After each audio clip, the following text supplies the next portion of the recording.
Well, thank you very much for the introduction. Thank you very much for the invitation. I'm very happy to present the study here, which actually took quite some attention also from the European Commission, as I know. The study is a joint work with Bertelsmann Foundation. Actually, it was financed by Bertelsmann Foundation and co-authored with Thomas Schwab and Nathan Christ from Bertelsmann, and two younger colleagues, but Andre Boncor from our institute, and also Nina. Andre is supposed to come, but it's quite far from our institute to come here, so taxi should be. So hopefully she will join later. Now, the topic that we analyzed was the future of cohesion. And before coming here, I thought how to start.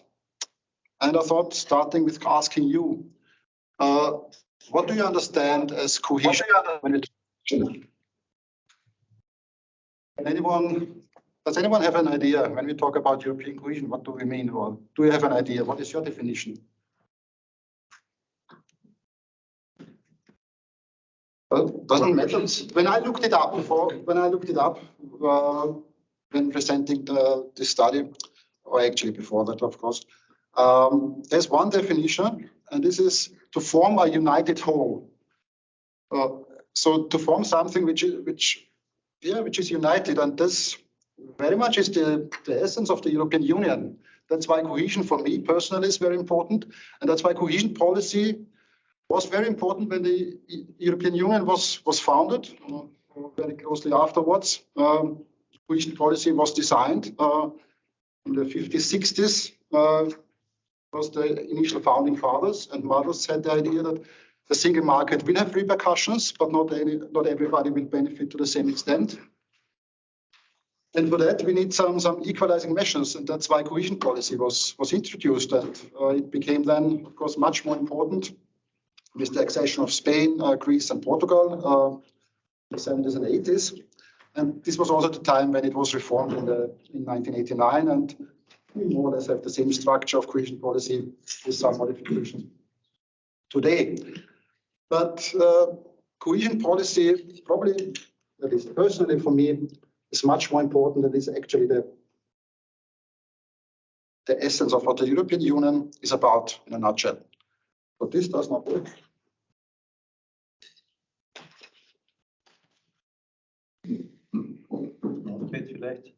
No. So, what will I be talking about today?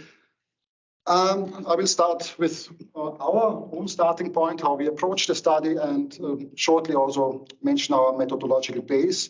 I will not go too much into details. We can discuss it afterwards, how we construct it. I will give some hints, but I will keep it to a very basic level.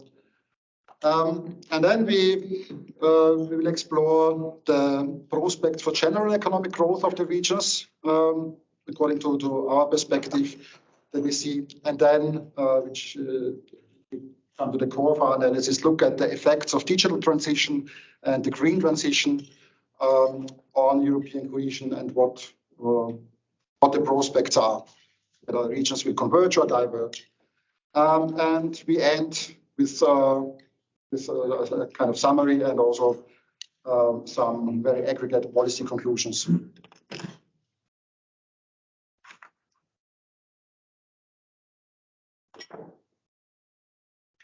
Now, our starting point was, of course, that Europe is currently in the middle of a twin transition on the digitalization on the one hand, which is a crossover topic, and decarbonization, which has quite fundamental impacts on many sectors and on our style of living.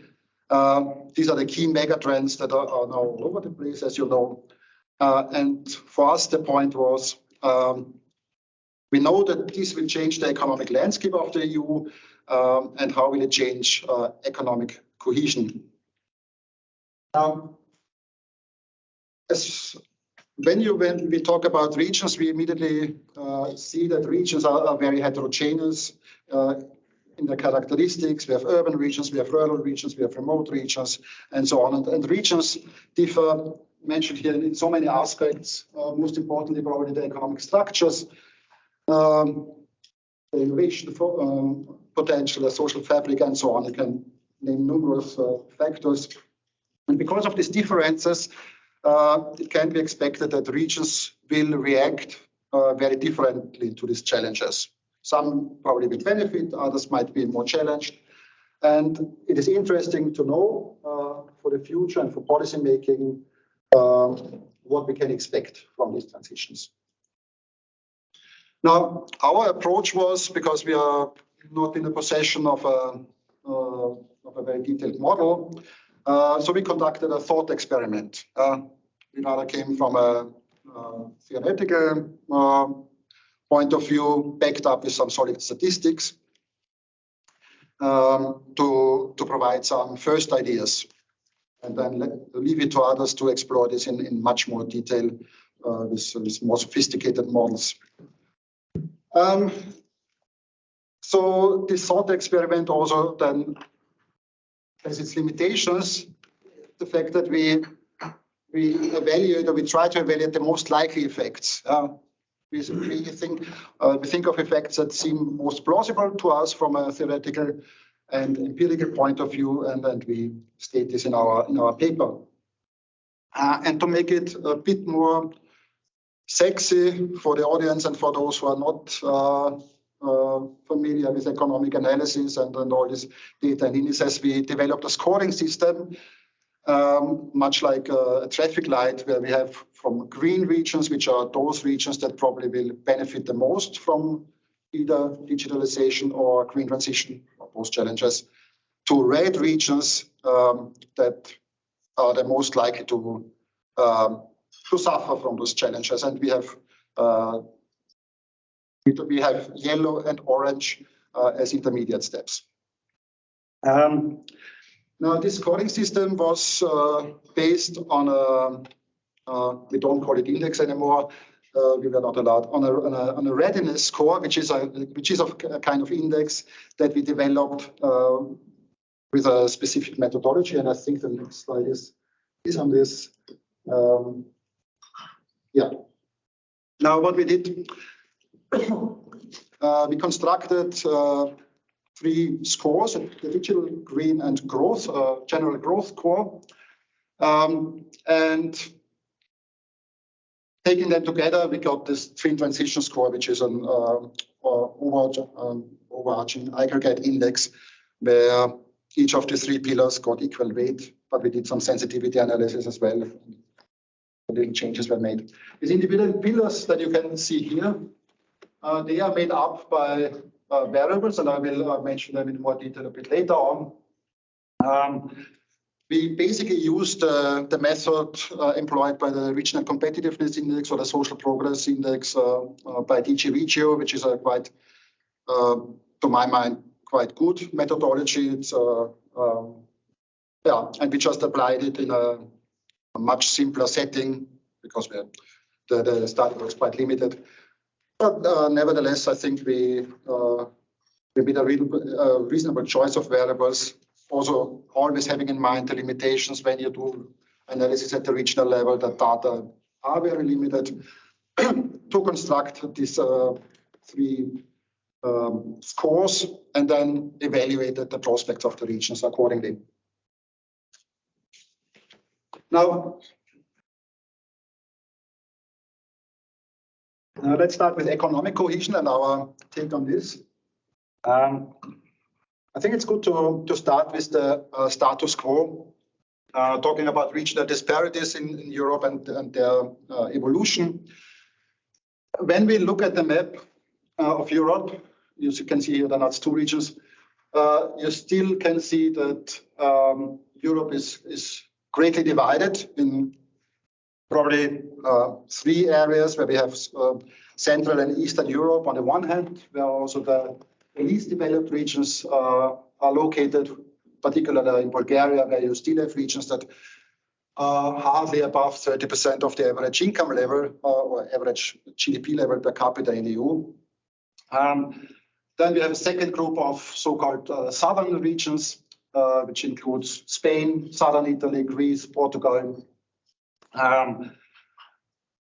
They have kind of an intermediate income level, and then of course we have this strong European core from northern Italy all the way up to Scandinavia, which we usually name the northern EU. So these disparities are still large, despite the fact that, as shown here in this graph, which shows the GDP per capita growth rates over the last 10, 11 years or so, they showed a quite strong convergence pattern. But still, given the differences, the initial differences, this convergence process still needs to continue for quite a long time. The problem being here is that the latest trends are not very encouraging, particularly now after the economic and financial crisis in 2008, 2009. Greece did not really recover. Spain had difficulties but performed better. So those countries, especially Greece and southern Italy, they are really in danger of falling back. They entered kind of a middle income trap, as they say in the Cohesion report. And also in Eastern Europe, despite being dark red here, indicating very high growth rates occasionally, they are also in danger already to lose their competitive advantage in terms of wages, for instance. So that expectations are, or at least the danger is that their growth rates over the medium run could decrease, which then of course limits their convergence potential, and potentially they might also come into a middle income trap. Also given their for instance, their involvement in the global value chains, where they have quite a distinct function, which probably limits their growth potential. So yes, per capita growth rates go up when people emigrate. Yes. No? So do you think convergence based on emigration is a good measure of cohesion? It's convergence by foot? No, I don't know.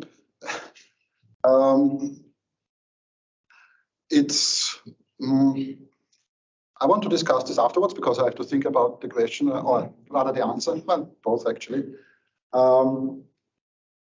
But yeah, let's talk about it afterwards. I would feel more comfortable with this. Now, this slide summarizes what I've just said. So that we saw strong growth in Eastern Europe, but their advantage actually might disappear. Southern Europe is still in a whole lot of trouble, and they actually could have, well, probably are already in a development trap. So that looking at the growth prospects alone, we think that economic cohesion or convergence might slow down in the future. The only positive thing, or the really growth factors, are the capital city regions or the larger urban agglomerations that really stand out as the economically most advanced regions. They are also centers of innovation and very often also very close to high technology services and industries. Now, to form this index or to put this growth prospect into one number into our traffic light system, we had a look at 5 variables that we thought of being very indicative of the region's growth prospects, which is of course the quality of human capital or the share of high skilled. Then we had some indicator on inflation, the infrastructure, the investment level, and institutional quality. And together we used, as I've said, the method of the regional competitiveness index, aggregated them into one index. And this index is shown here. Yes. Some of those aspects seem to be overlapping. So innovation, for instance, innovation and investment and institutions, so that's all a big thing. I was wondering, have you run any test statistics about the item validity, like Chrombic alpha or any of that? No, whether that is about the procedure. No, I can explain later how we constructed these indices, but actually it's kind of a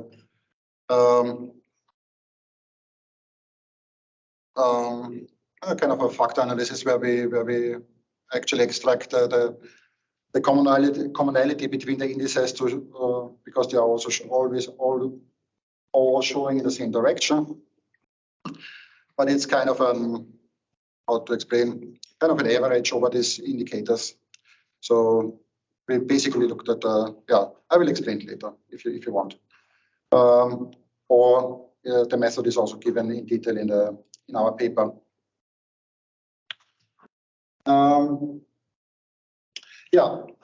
Coming back to this map, I have to say that importantly this reflects the prospects at the regional level, disregarding really the country level, because in cohesion, regional cohesion consists of two things. It consists of regional growth, but very much also of country effects. Country effects are very often forgotten to matter a lot, macroeconomic conditions. It is mentioned in the latest regional cohesion report from DG Regio, but when we usually do analysis, we just look at the regional level, but very likely the macro level has almost an equal impact on whether or not regions converge. So this focuses specifically on the regional level, and what you can see here that we have regions that benefit or are expected to grow in the future, which are very often the capital city regions, which is not, I admit it's not very, very visible in this map if you're not very familiar with the NUTS 2 map. But on the other hand, you can also see that this red pattern, these red regions, which are probably more important, these are the peripheral regions very often. And we have the least growth prospects. So we see this in Spain, we see this in Romania and Poland, and in Europe, Central Europe. So there's quite a regional divide, depending partly on the location of the regions, but also on the sectoral structure, on the innovation potential.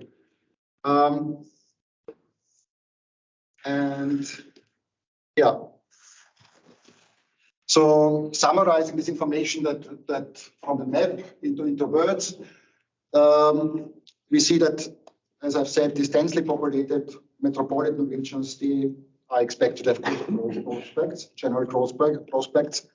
Equally so, the regions either specialized in knowledge-intensive services or high-tech intensive manufacturing. On the other hand, regions with low growth prospects, low-tech intensive manufacturing regions, agricultural regions, and also specifically geographically remote regions.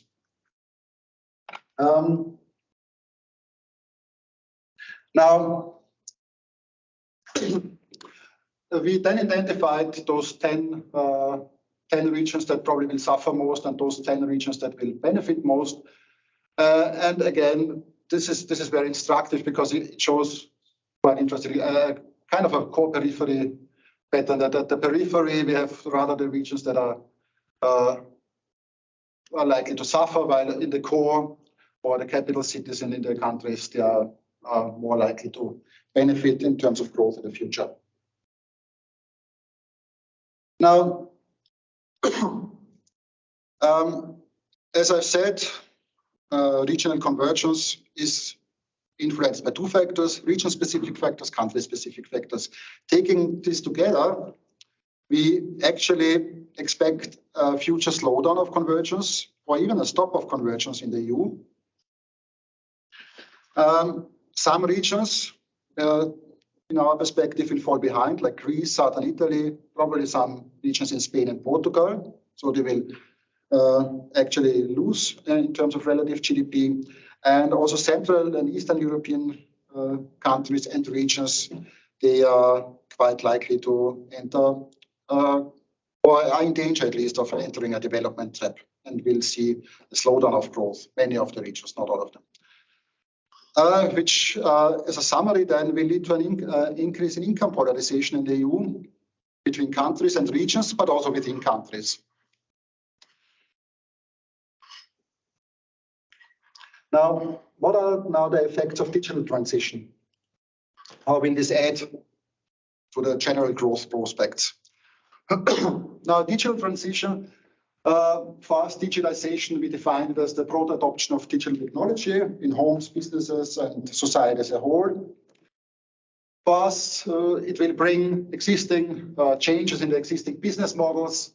It will also be connected to new skill requirements and also require a wide range connectivity of people, businesses, regions for that matter.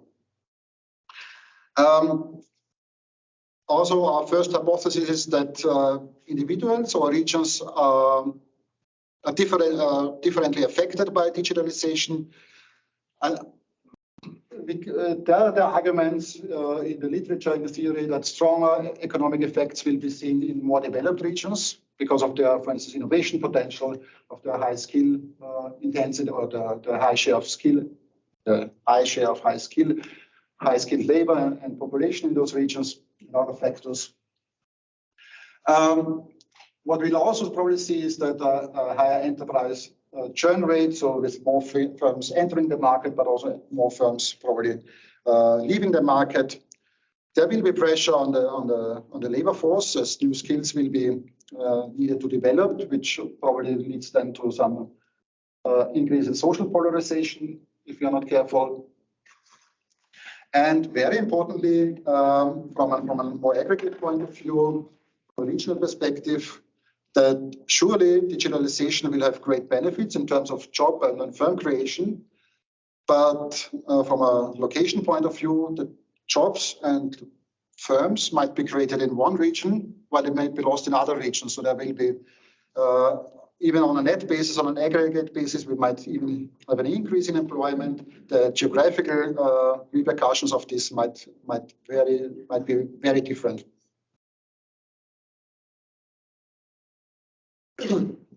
Now, we also developed this this score for we call it digital readiness score, using those 5 factors which were available, which is internet accessibility, which is straightforward labor productivity. We took as a proxy for the technological level of the regions. There is no good data for this in general. Then we had some information on the business sophistication, lifelong learning, which is important for upgrading the skills necessary to tackle the challenge of digitalization, and kind of a labor market efficiency indicator, which then should give us some information on how quickly labor is allocated to the growing sectors. Combining these factors again give us this digital readiness score. Okay, it's much nicer here in this graph. It's the same information, which we then put into the traffic light system and into the map. And as you can see very clearly here, again, we have kind of a core periphery pattern. Again, the peripheral regions in Eastern Europe and Southern Europe, they are very badly prepared for digitalization, while the central regions, they are better prepared. So we have some dark red regions in the center of Germany, but that's still part of Eastern Germany. But again, we have this core periphery pattern. So that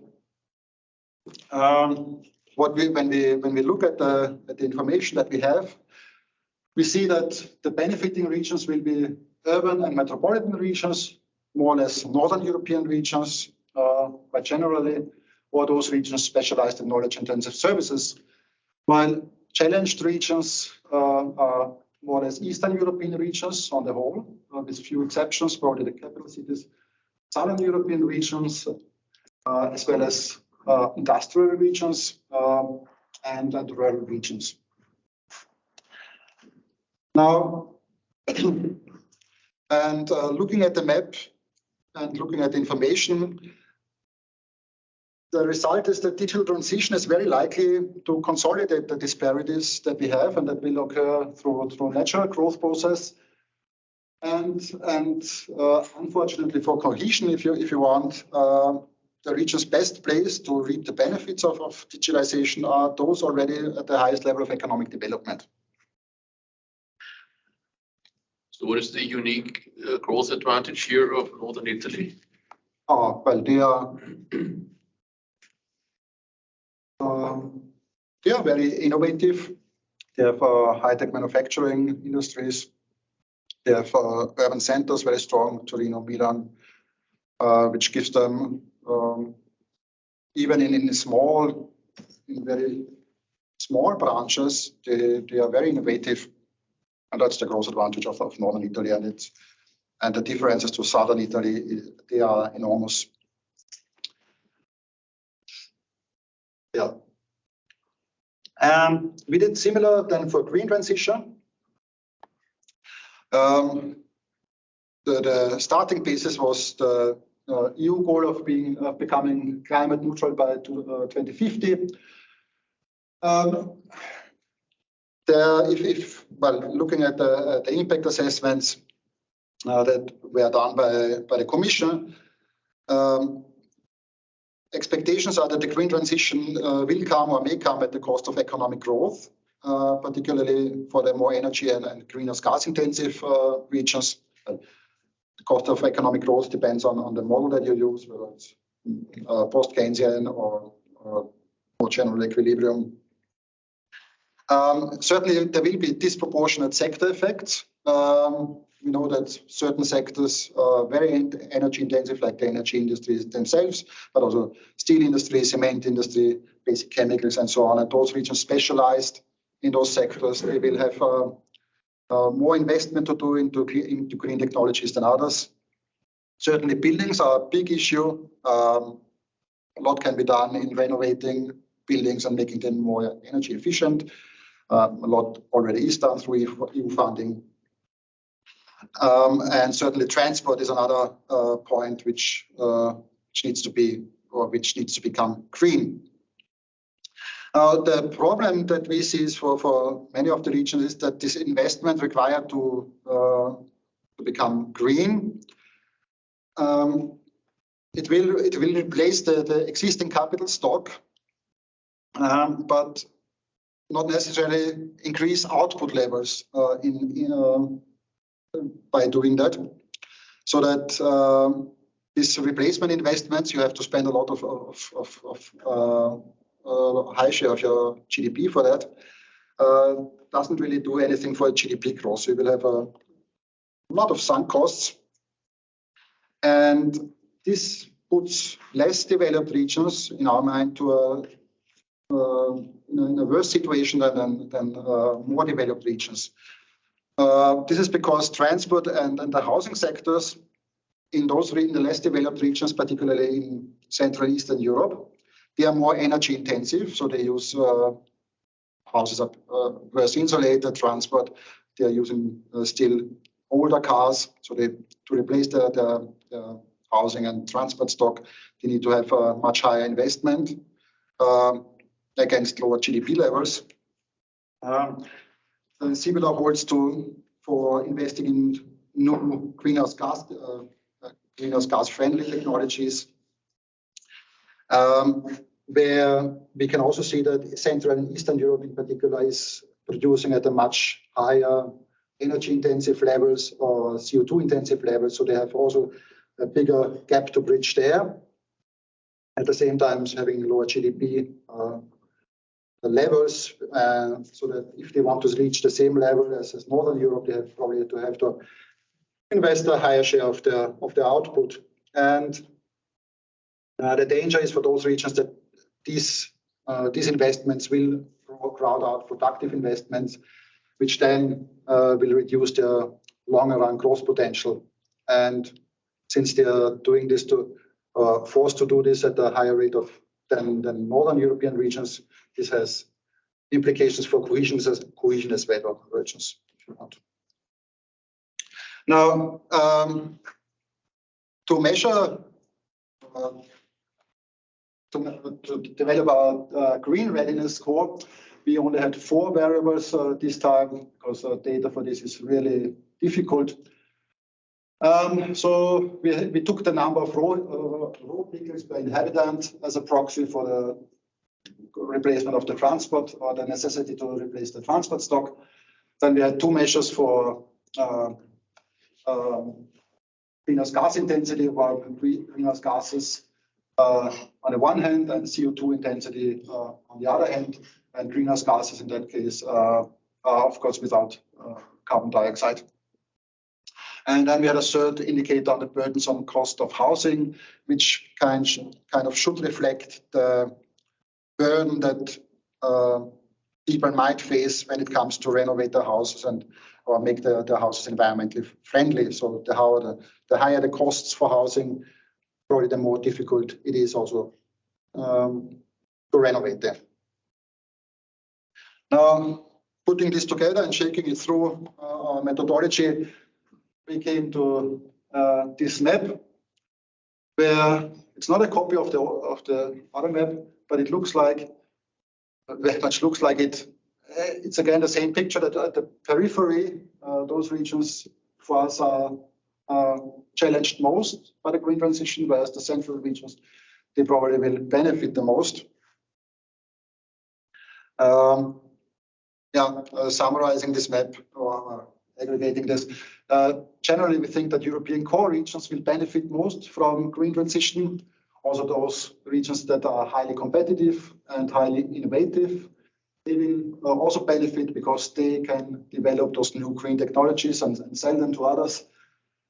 And then also urban regions also, and those specialized in knowledge-intensive services, again, we see on the winning end. Just thinking what you mean by transition.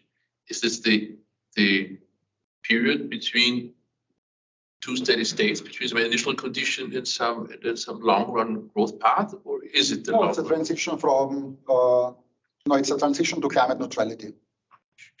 Sure, but I understand that certain regions will have higher adjustment costs. Okay. Yes. Okay, but that is no good proxy for long-run GDP per capita or welfare. No, it can be that, let's say, in Andalusia, it's expensive to adjust to climate change, but once you have green energy in abundance there, sun, wind, then you are in a very different ballgame. Are those indicators talking about the adjustment to some new steady state, or about the new steady state? Things no, it's for us, it's how it affects the growth prospects. And there are regions that are challenged more. Challenged more by the green transition, so they have to they have to invest more in those technologies and probably forego some more productive investments, and they just have to spend a higher share of GDP in doing this. And by this, if you crowd out the investment by this, and there are models that show that you are in a worse spot than other regions that have to invest less, or even invest in such things which increase the output, like the highly competitive and innovative regions. If they develop those technologies, which will be used by others, they will grow because of this. While Bulgarian regions, their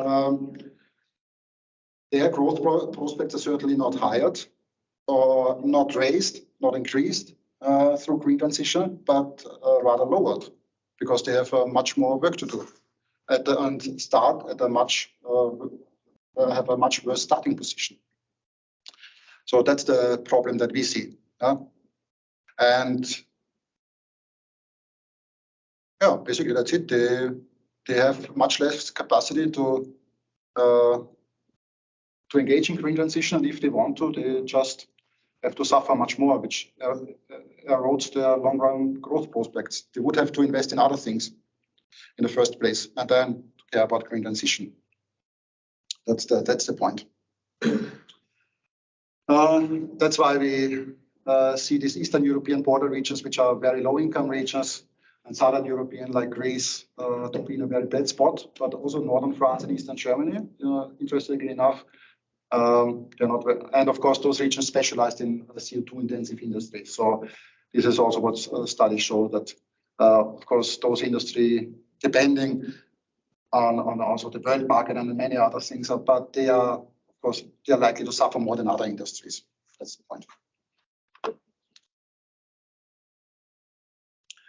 Now, and taking this together, again, green transition, like digital transition, is very likely to consolidate existing disparities, and in fact, even this green transition might even increase income polarization in the EU, to our opinion. As again, the best prepared regions are those in the center, while the peripheral regions are those prepared least and will be challenged most. Yeah.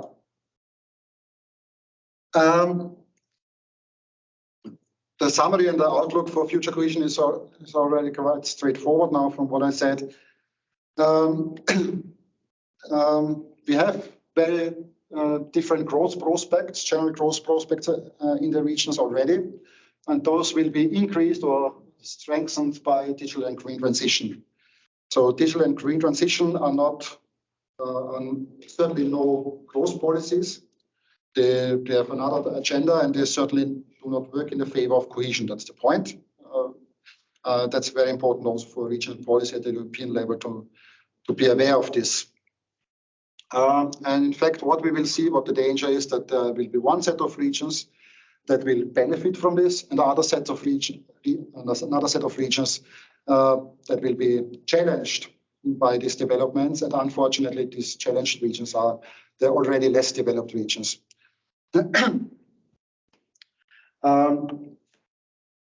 Yeah, and then there are some aspects for rural regions which we also see to be disadvantaged in terms of growth prospects and digital transition, at least relative to other regions, while they have much more potential in terms of green transition.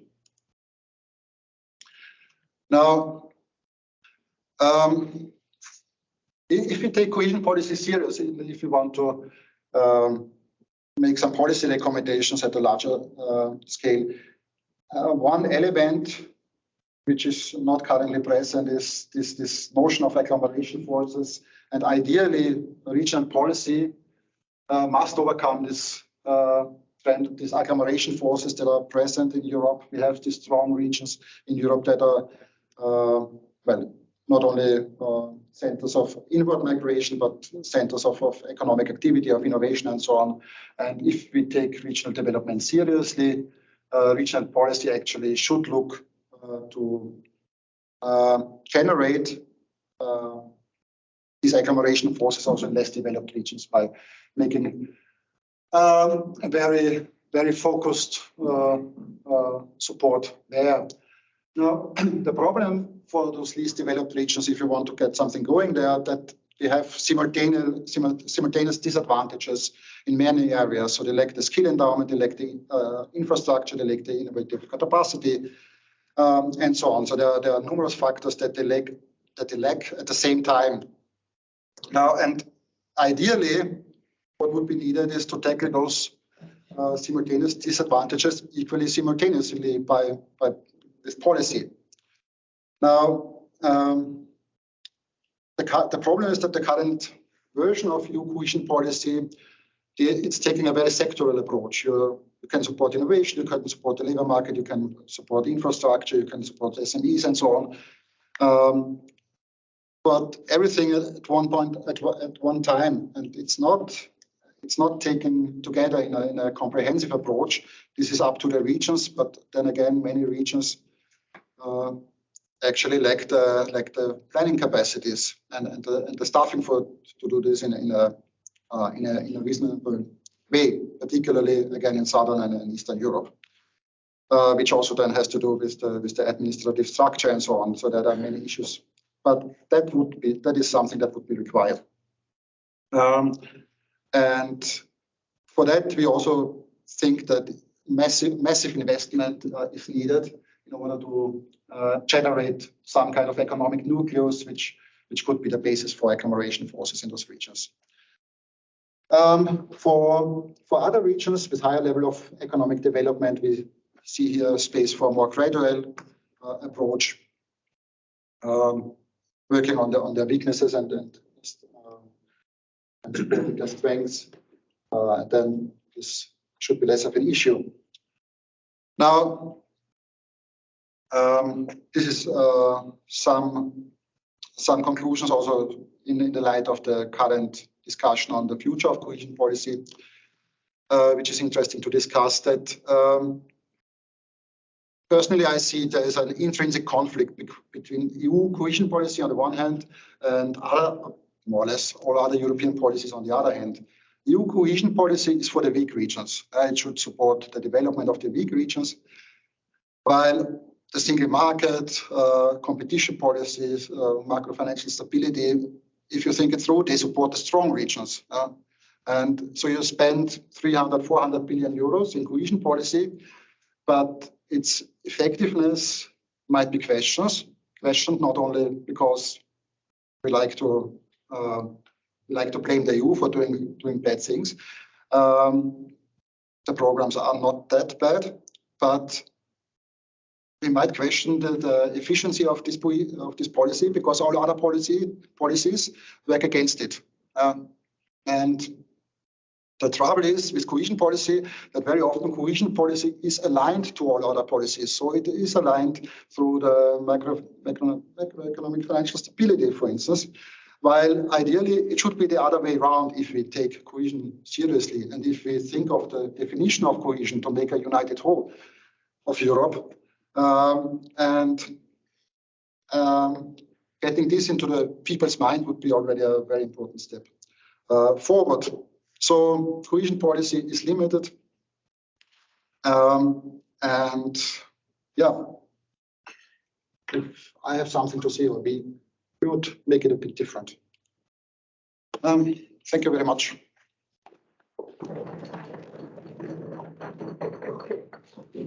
Thank you for the presentation, and I may ask Anna Burton for her question, please.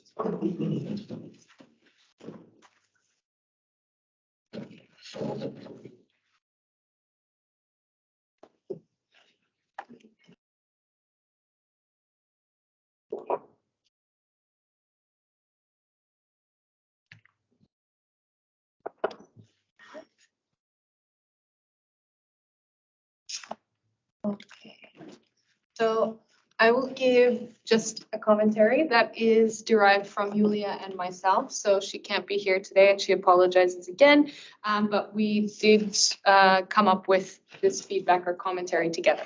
Sorry.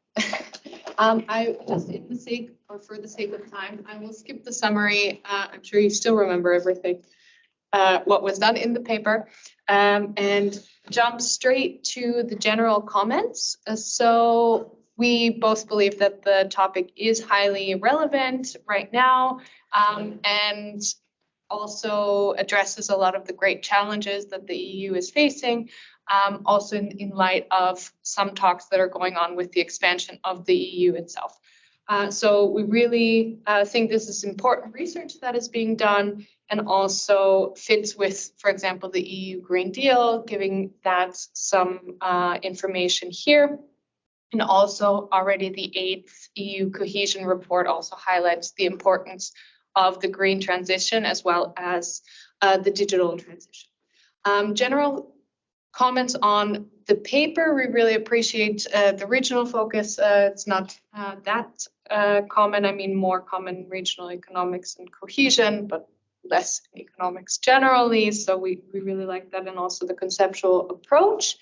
But what we did find is that in the main body of the text, the methodology is only very sparsely described, and you really have to go through the appendix to kind of get an idea of what is being done, how it's being done, and where the indicators are coming from. And then when you're in the appendix, there's references to other appendices, so it's a little bit difficult to follow the structure. So that's just what we found. When we were reading the main text, that we had a different impression of when we read the appendix. And then to more specific concrete comments here for the growth potential. So we do have some key factors that are identified that were mentioned here, and they're based on a spatial panel and a spatial cross-sectional model.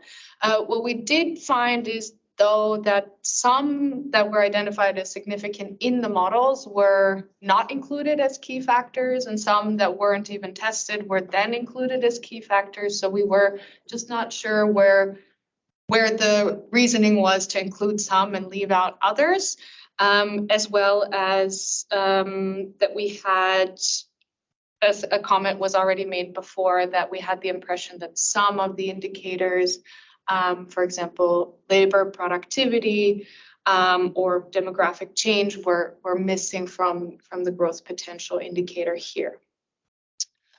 Then also for the calculation of the scores, and I don't think that's one of the main things that we only learned in the appendix, of how the scores were actually calculated, and that the scores are actually relative for each country, so relative to the national or deviation from the national potential or growth potential. So here, the quartiles are really then what makes it comparable across the EU. So that's understood. It's just that then this should also be mentioned in the main body of the text, that it's country relative factors instead of EU-wide factors, kind of should just not be misinterpreted. And also when we have the maps where we're comparing growth potential to GDP is also here an indication. We would just make the suggestion of including that explanation in the main body, just to make it more clear. And then also some minor points of the industry clustering we saw was tested at the back and then also referenced there, but maybe that could also be included in as a key factor here, the industry specification. And then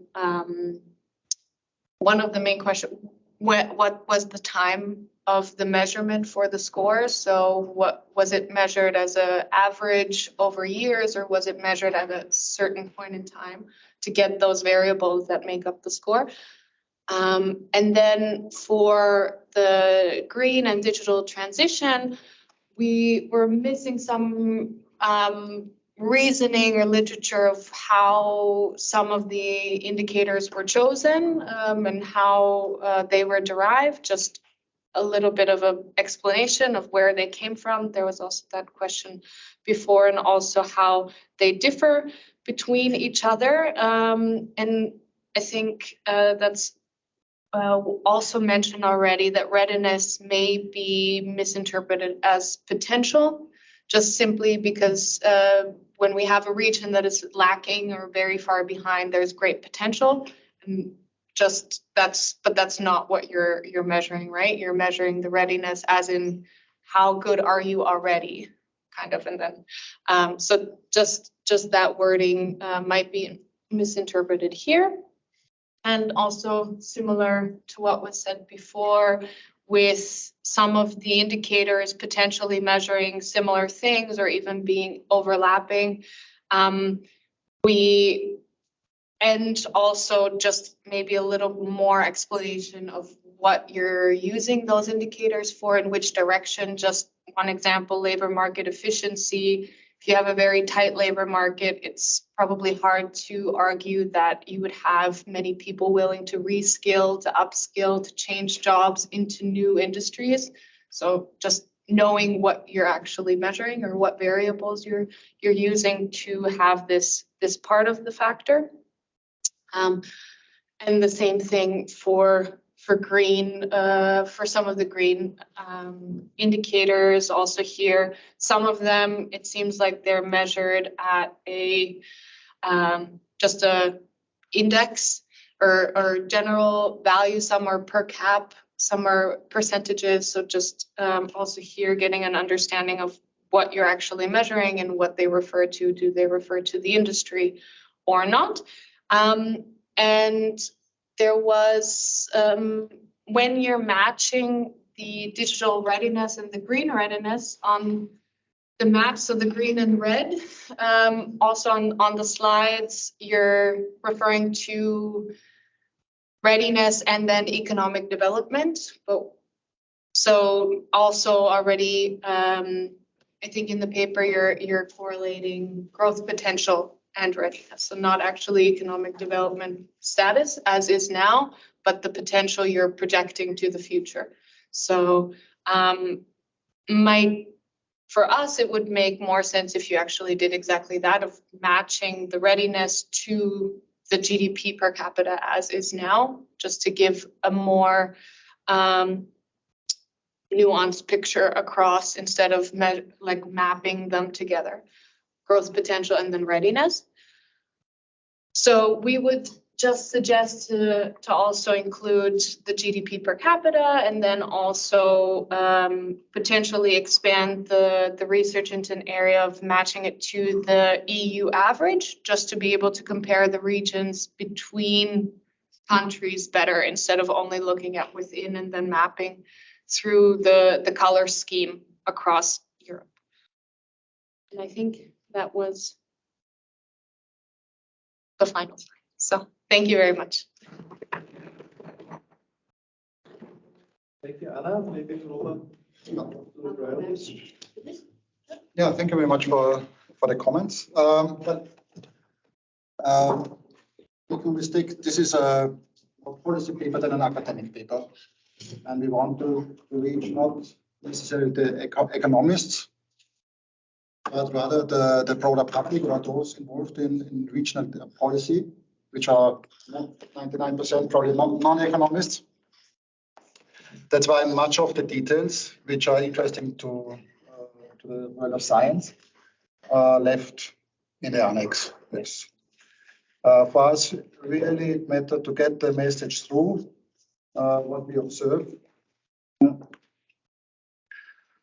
So, and I think from the implications, these are really the ones that are worth discussing, because they are severe. And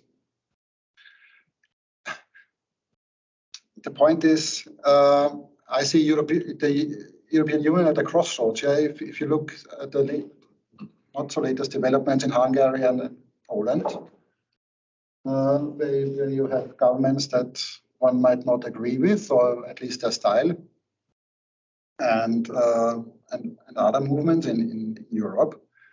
And then we see the danger that the economic differences within Europe, within the countries, will increase in the future.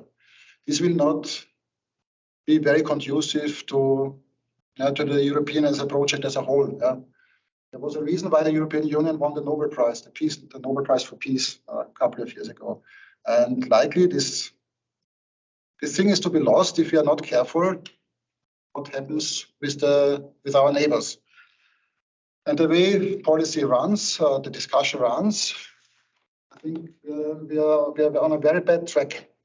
And then putting this into the people's mind, the value of this and the danger to this is important. And that's why we chose this format. There's a lot to improve, and we are actually currently doing this in a different project for DG Regio, where we do this at a much bigger and a much more academically sophisticated way, admittedly. Improve more or less the same thing for much more money.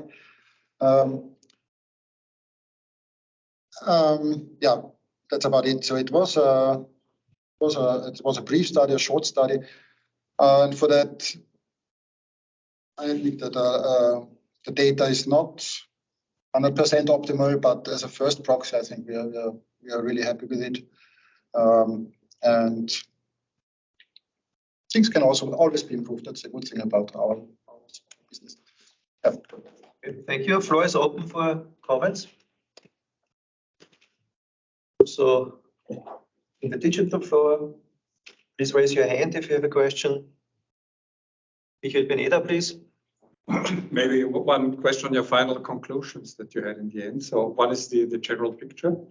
If I just take intuitively from the charts that you did draw, one might infer that there's a big synergy in the sense of those regions performing well economically also have the highest readiness for digitization and for green transition. So that could be a very optimistic interpretation, a very simple one, of course. But on the other hand, you have this trade-off that pursuing these big European challenges is at odds with the objective of regional cohesion. That's an age-old story the European Union faces ever since at least it started to emphasize growth and similar objectives as well. So maybe it's the real challenge is to come up with some recipes how to accommodate this trade-off of objectives. And to state it simply, there is a trade-off and what could be done about it. One more specific question is on your final chart, you mentioned that the competition policy, European competition policy and state aid rules favor strong regions, and I would not understand how that is. Yeah. And maybe I come from a theoretical point of view to start with. When I look at the European Union, at the regions and the growth performance, I see two, very abstracting from other things, two main theories being in place. One is convergence theory, your classical convergence theory that we observe is in Eastern Europe, where the law of diminishing marginal returns still works. And the other one is agglomeration theory, and these are two opposing factors being at work in the European Union.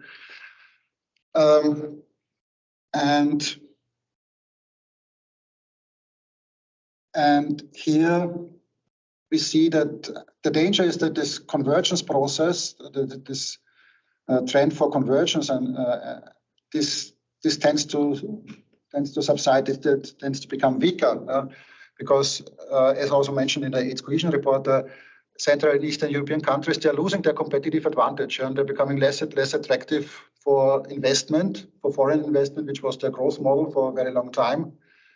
And this is also their place in the global value chains. They are if you have this smile curve, they are at the bottom because they do the manufacturing and not upstream or downstream processes which are done in the Northern European countries. And from this, we see that this agglomeration force, this phenomenon that strong regions will grow stronger is because of these agglomeration forces. I think that in the longer run, these forces will dominate the convergence.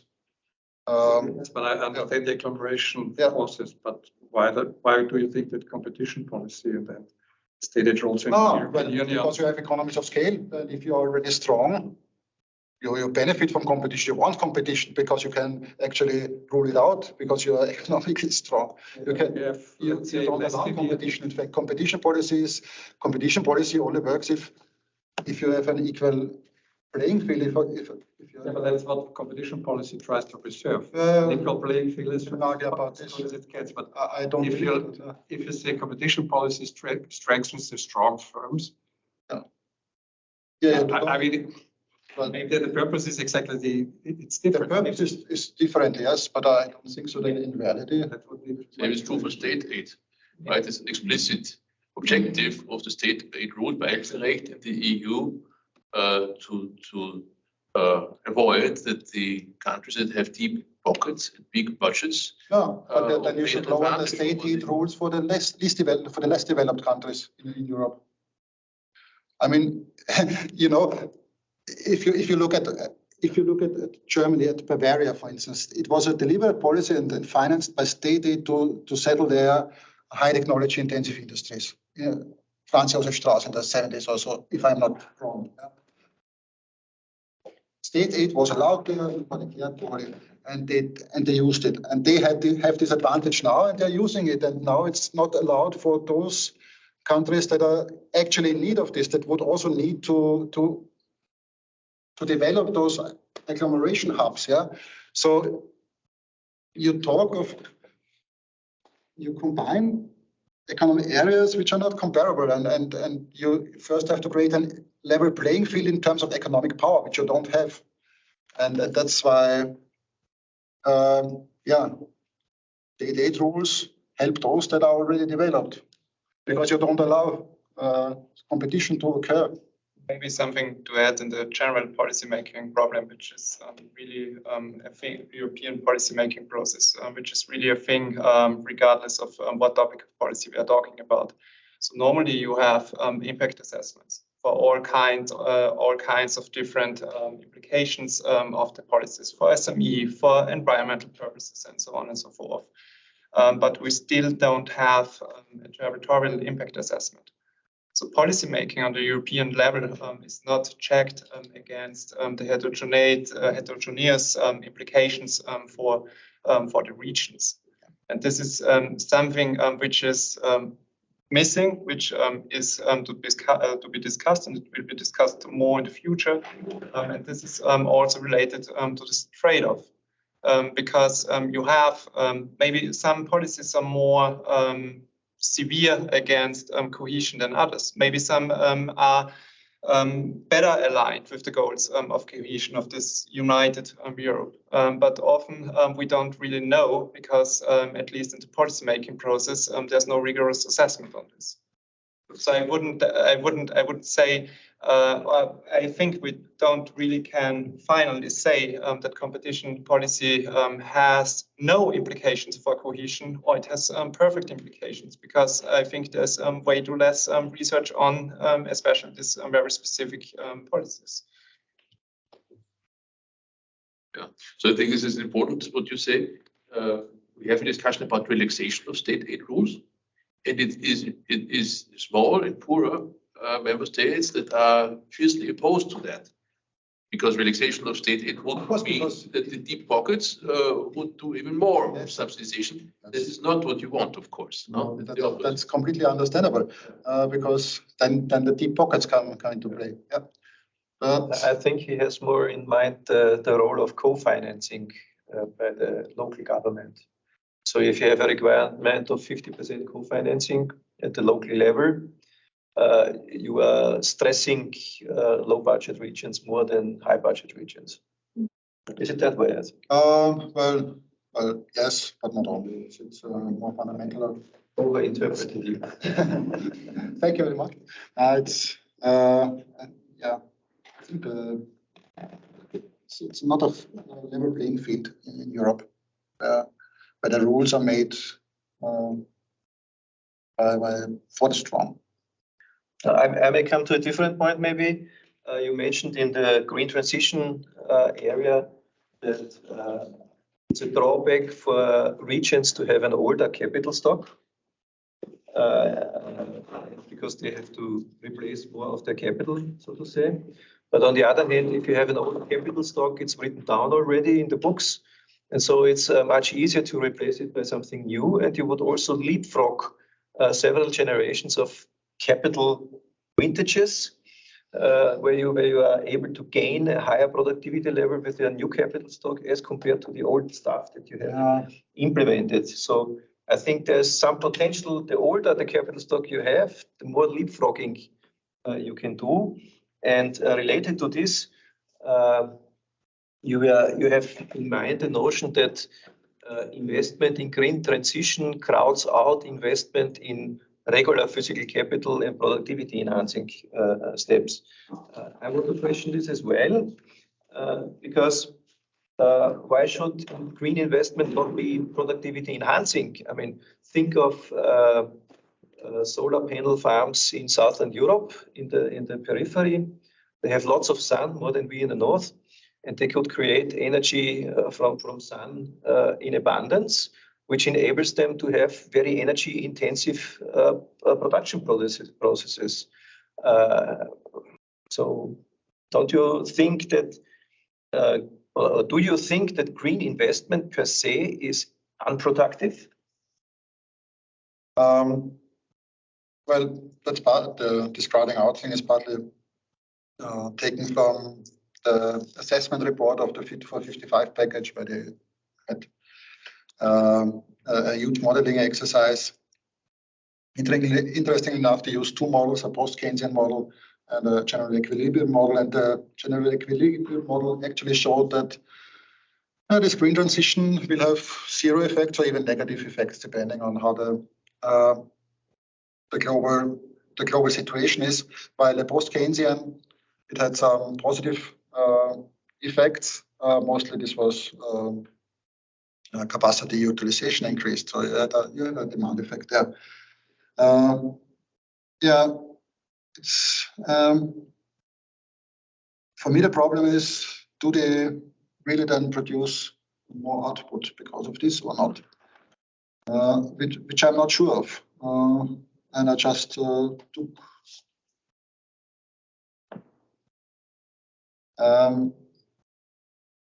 This is a question to be that we raise, that we assume, that we refer to that we took from the literature, and actually it would be worth discussing how to make these investments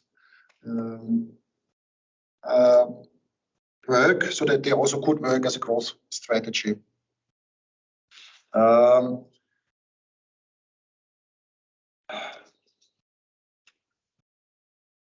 At first sight, I would say that it really favors the innovative regions because they develop these technologies and then really produce more because they're using greener technologies. I'm not sure about that. If they are, I don't know. This is really something to analyze in detail, probably. It's an interesting question and quite fundamental. How to implement green transition into cohesion policy, or whether it goes against cohesion policy or whether it works in favor of cohesion policy or the way it's meant for it. So it's also quite crucial for the future of cohesion policy. Thank you. I don't have any more questions in the room, also not in the digital room. So thank you very much, Roman, for the presentation and your discussions, and thank you, Anna, for your comment. I want to make you aware of next week's lunchtime seminar. Susanne Bernthaler, she's in the digital room, will present with her team some first results on the firm survey on digital platforms. And I hope to see you next week, same time, same station. Goodbye.